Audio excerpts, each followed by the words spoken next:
Job 10. My soul is weary of my life. I will leave my complaint upon myself. I will speak in the bitterness of my soul. I will say unto God, do not condemn me. Shew me wherefore thou contendest with me.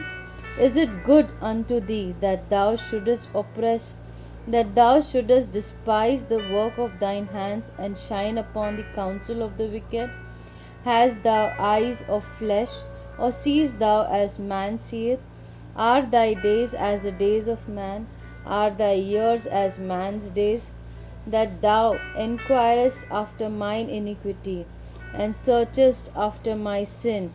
Thou knowest that I am not wicked, and there is none that can deliver out of thine hand. Thine hands have made me and fashioned me together round about, yet thou doest destroy me. Remember, I beseech thee, that thou hast made me as the clay, and wilt thou bring me into dust again? Hast thou not poured me out as milk, and curdled me like cheese? Thou hast clothed me with skin and flesh, and hast fenced me with bones and sinews. Thou hast granted me life and favor, and thy visitation hath preserved my spirit. And these things hast thou hid in thine heart. I know that this is with thee. If I sin, then thou markest me, and thou wilt not acquaint me from mine iniquity. If I be wicked, woe unto me, and if I be righteous, yet will I not lift up my head. I am full of confusion, therefore see thou mine affliction, for it increaseth. Thou huntest me as a fierce lion, and again thou shewest thyself marvellous upon me. Thou renewest thy witnesses against me, and increasest thine indignation upon me.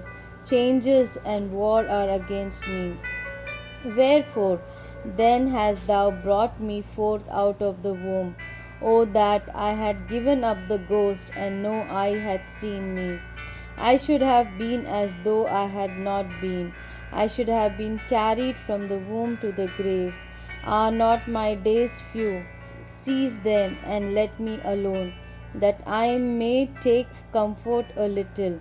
Before I go, whence I shall not return, even to the land of darkness and the shadow of death, a land of darkness as darkness itself, and of the shadow of death, without any order, and where the light is as darkness.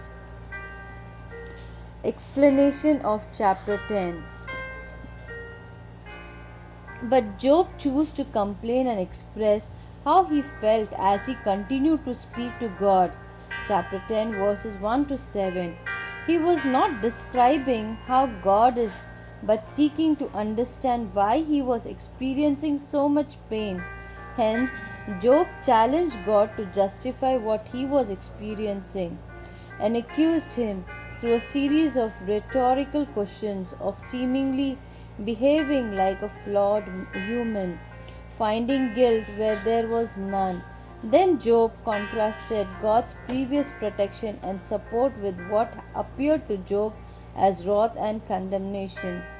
God, who formed his embryo, brought it to maturity, and providentially cared for him, seems to Job to have harbored ill intent against him all along. Job asked whether God was trying to destroy him. The Hebrew word used here, bala, swallow up, echoes 2:3, where Satan had been inciting the Lord to do this to Job. Job said that God was marking, watching, or guarding him. Another echo of the prologue, there the Lord commanded Satan to preserve Job's life. Job has just celebrated God's care that had preserved his spirit, but now it seemed as though the purpose of God's shamar was for the sake of finding fault.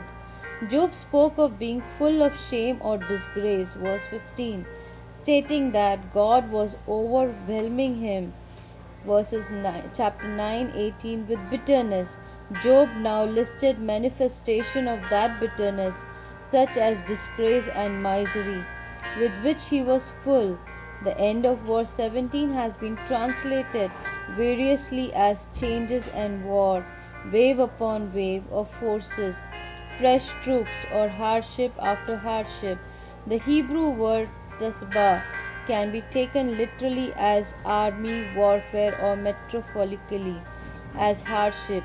These terms are also employed in 14:14, where istaba is sometimes translated as hard service. In verse 17, Job seemed to saying that he was constantly being called upon to render more hard service. His guard duty would not end. He renewed his old lament. He signed, longing to be stillborn. But while he emphasized the rest that comes with death, recorded in chapter 3, he underscored here the disorder of pitch blackness and again referred to the grave as a place from which he would not return, in the sense of returning to life as it had been previously. Amen.